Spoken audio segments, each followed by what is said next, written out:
Today I'm making a small zipped pouch.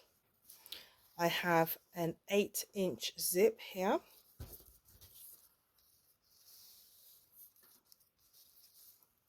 Oops, 8 inches. So we measure from the metal piece to the metal piece. This is roughly an 8-inch zip. Some fabric that I've already pre-cut. So 2 pieces of each. My pretty sides are already facing each other. This one measures 8 inches by 7 inches. So this will fit nicely along the top here. I'm going to get some chalk. I'm going to mark the back of my pretty sides because they're very similar. I quickly flick them. You'll see they look very, very similar. So to avoid me getting on the wrong side, I'm just going to put a yellow mark in here. Close that over and a yellow mark in here. The black is my backing. I'm not really bothered about which way around it goes, so that's fine. But for the purpose of this video, I put a big X here and a big X here.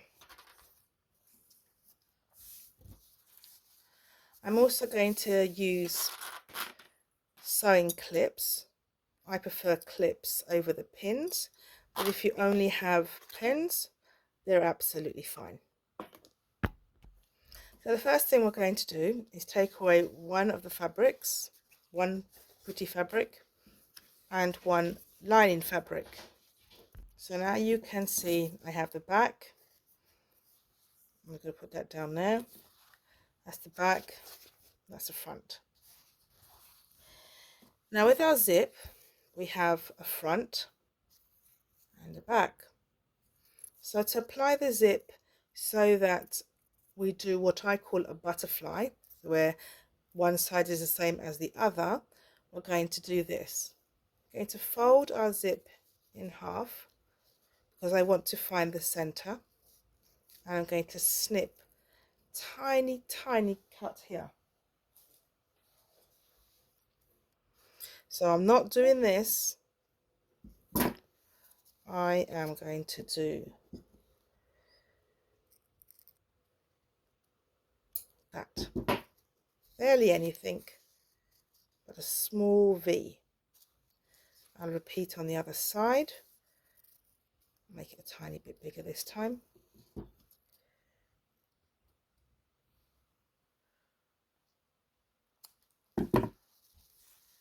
There we go.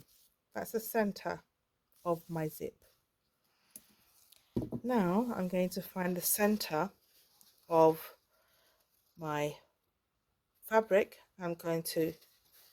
This is the zip side. So I'm not going this side, I'm going on the zip side. I'm going to fold it in half,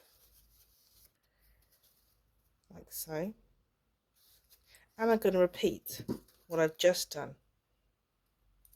So I have my small V. Now repeat the same on all the other fabrics. Okay. So how am I going to apply all of these three to make something? The first thing you do is you're going to put your back or your lining on the table. Now the reason why I put the X on is because I want the X on that way round, because I'm going to align this up together. So where my V is, I'm going to put my V together. I don't know how well you can see V and V together. I want to show you something. I'm going to use a clip and I'm just going to put it here. The reason why I'm showing you this is this is going to be my finished look. I don't want my big X here. This is going to be hidden, but this won't be. This will be what's on display. So I've made that together, put my two V's together, and I've got this. So now this is my front. I can feel the teeth, and I'm finding the front of my fabric. This one is the front of my fabric. Find my little V. So my pretty side is going to go face down. And we're going to connect up our V's. So we have our V's together like a sandwich. And this is why you like to use the clips, because they're much easier to pull in on and off. But sometimes they can be a little bit stiff, so if you're a bit hard on your joints or your joints are sore, maybe use a pin. And I'm going to pin it in there.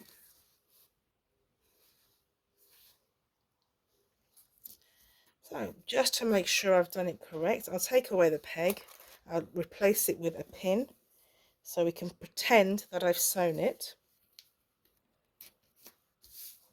Take this away.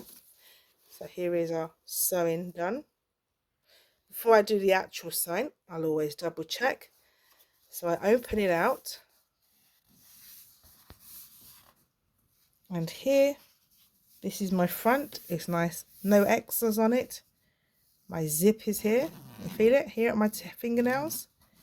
And then I open the other side, and the X is in there, inside. You see my X and my X where I've marked them. They are together, and that's how you do this side. So I haven't sewn it as yet, because I want to show you how to do the other side as well, because a lot of people get really confused to do the other side. It's exactly the same principle, just that you have all this weight here. So what we're going to do, we're going to make sure we have our X at the top, our V, sorry, and we're going to put our ugly side down on the table. Then we're going to get, this is our V here, just here. We'll put that down there. This is our V, and we're going to match it up. Now, if everything was nicely cut, all of this should match up. You don't want this. You want them all to nicely match up, and ideally it should match up with all the V's. As you can see, this V is smaller than the one I did. So what I'm going to do is try and center it. But at the same time, I'm centering all of this as well, or aligning this as well. So back to back, and then front to front. Not this way round, because remember, that is the back of our front side. So this should be facing us. Find our little V, match up our V's, and again I'm going to pin, pretending that I've sewn.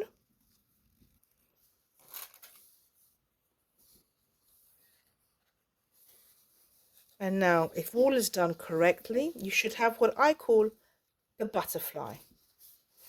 So I'm just going to turn like this, and can you see the butterfly? This is the center of my butterfly, these are the wings, and that's how you do it. You would have sewn this down, remember, on the other side, and then you get to this part, and 9 times out of 10 you will top stitch this. I will explain the difference between top stitching and under stitching when we start to sew. This is what the back will look like. So they will look the same. So can you see? There's no raw edge. It's all folded in. This is a raw edge where you have cut. This now has become folded. And you see, it's a bit bright here. So that's been folded over. That one became folded over when you sewed them here. They came folded over. Here I have a zipper, and the reason why I'm showing you the zipper like this is because I want to explain the difference between your regular foot that you have on your sewing machine and a zipper foot. You can use your regular foot or your general sewing foot on your zipper, but the difference is that when you are sewing with your normal foot and your needle, if you haven't moved it over here, is it will sew in this V, this line here, so about here. So your stitching will be approximately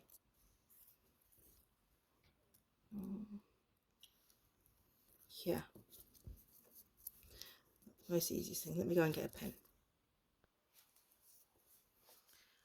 Will be approximately, I don't know how this is going to go out of focus, so I apologise. Here, where this black dot is, which does not give you much seam allowance at all. Ideally, you want to sew here at the teeth. So the zipper foot has a groove underneath, which the normal one doesn't. So this groove runs along right close next to the zip, like a train track. And can you see when you sew? So where did I put the other marking? I put the other marking here. When you put it here, your dot is here. Can you see the difference of the seam?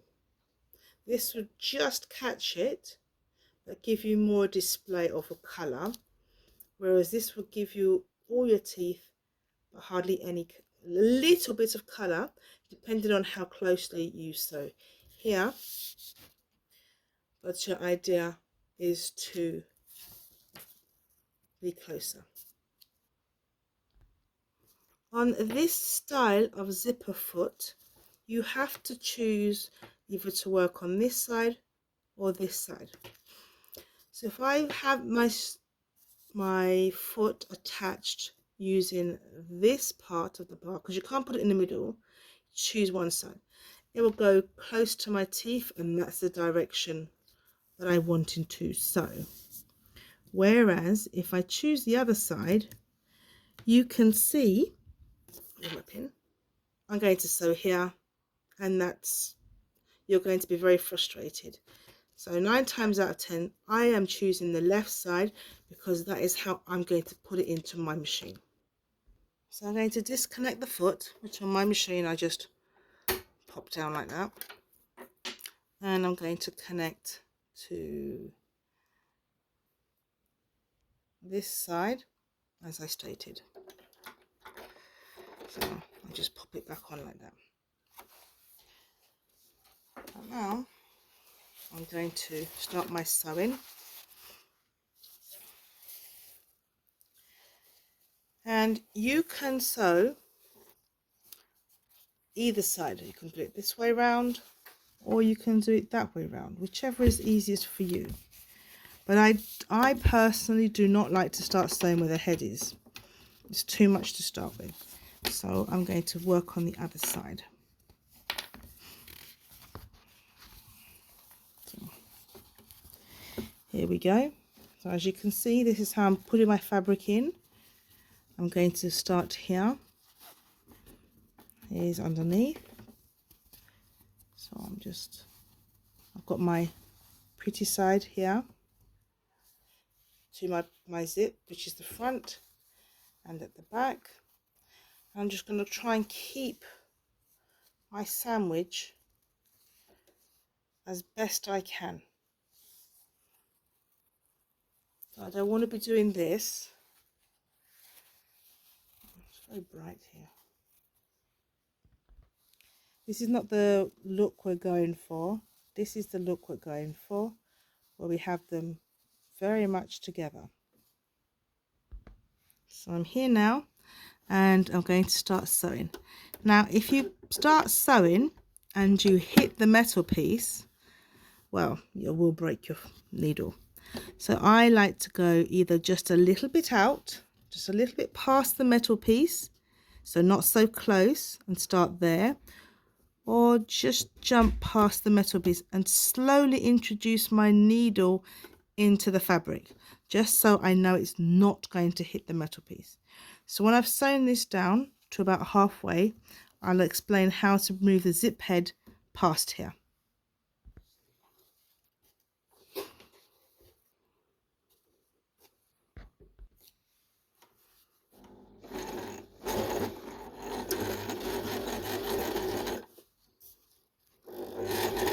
So it's jammed a little. So these things do happen. So it's because the head cannot go underneath. The metal piece cannot go under here. So what I'm going to do is just take out my needle slightly, lift up my presser foot and just move it just past that point. And let's hope that this part works fine. So let's see. And we can see that. I'm just going to go back stitch a little bit and then I'm going to continue. And can you sort of see I'm holding the fabric here, but I'm not pulling it. And I'm sort of trying to push, but not too hard, so that it just keeps nicely along this sort of line that you can just see that I'm making.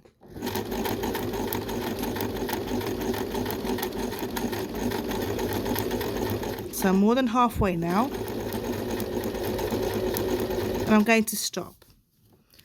I'm going to put my needle down into my fabric. I'm going to lift up my presser foot. So you can see now I can put my finger under here.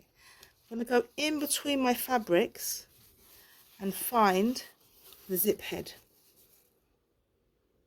With the zip head, I'm going to hold it and I'm going to pull it to go past here. And you just hold the end of the fabrics and just pull it. Sometimes you have to tell it what to do, but you can just angle it to the side, slide it through, and now the zip head has gone open, the zip is opened.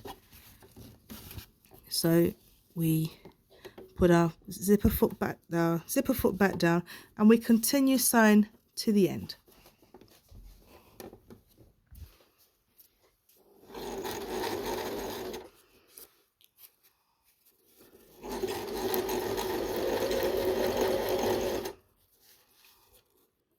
Can you see I'm aligning them up so they're nice and tight.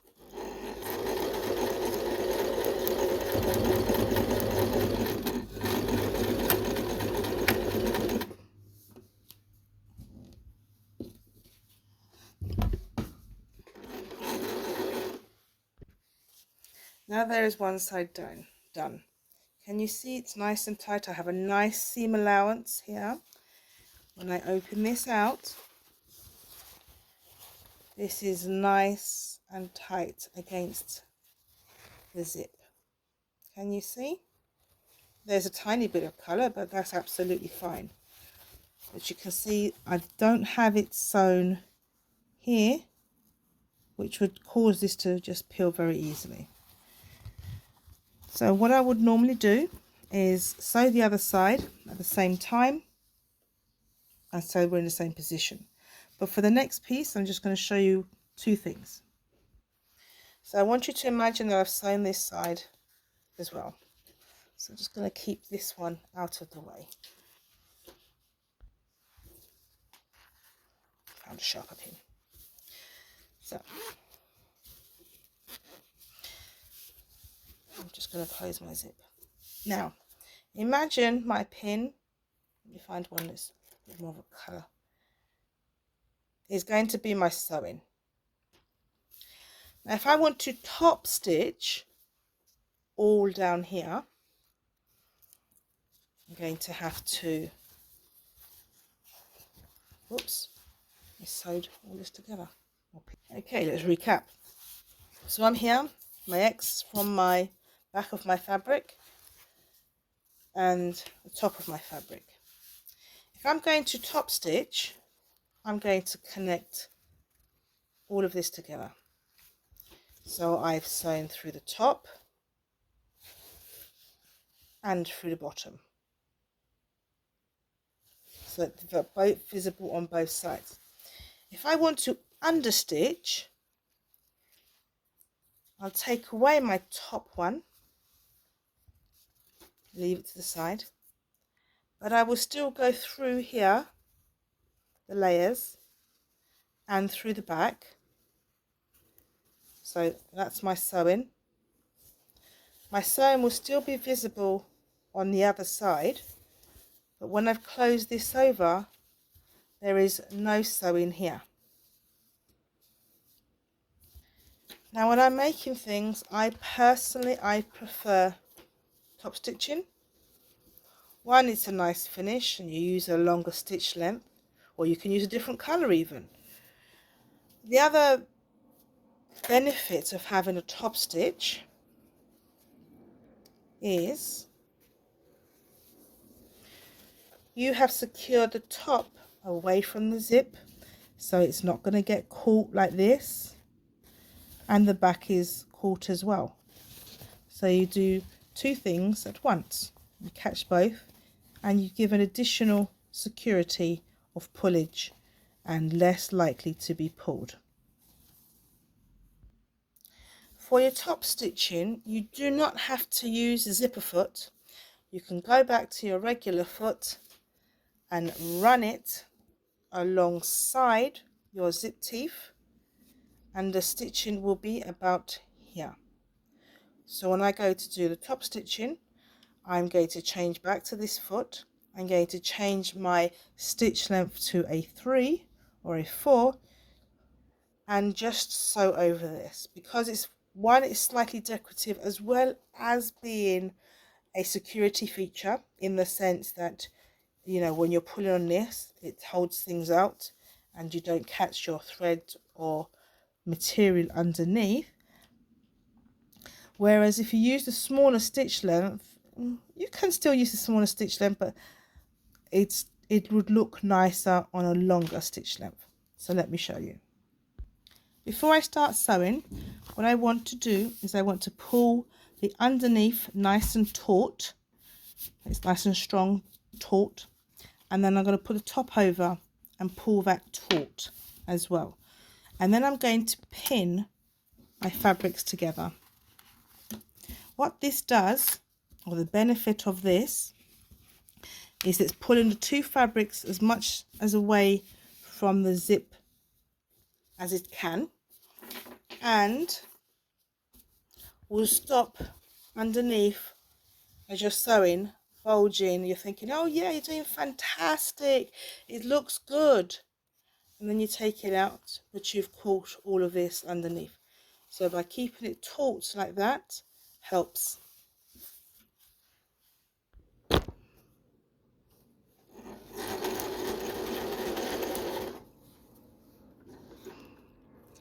I'm not sure, I'll just put my needle down in the fabric, go underneath with my fingers, just pull it so it's, you know, you're not trying to rip it apart, but you're just making it nice and taut. And then just check again. You want to make sure it's all nice and flat underneath. You don't want to feel that it's lumpy or bumpy or bubbly.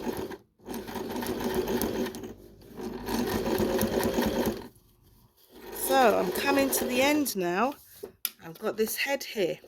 Same principle what you did before with the zipper foot.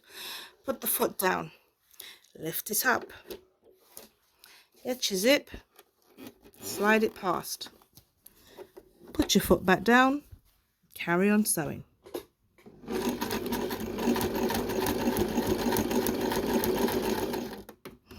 And don't forget to backstitch.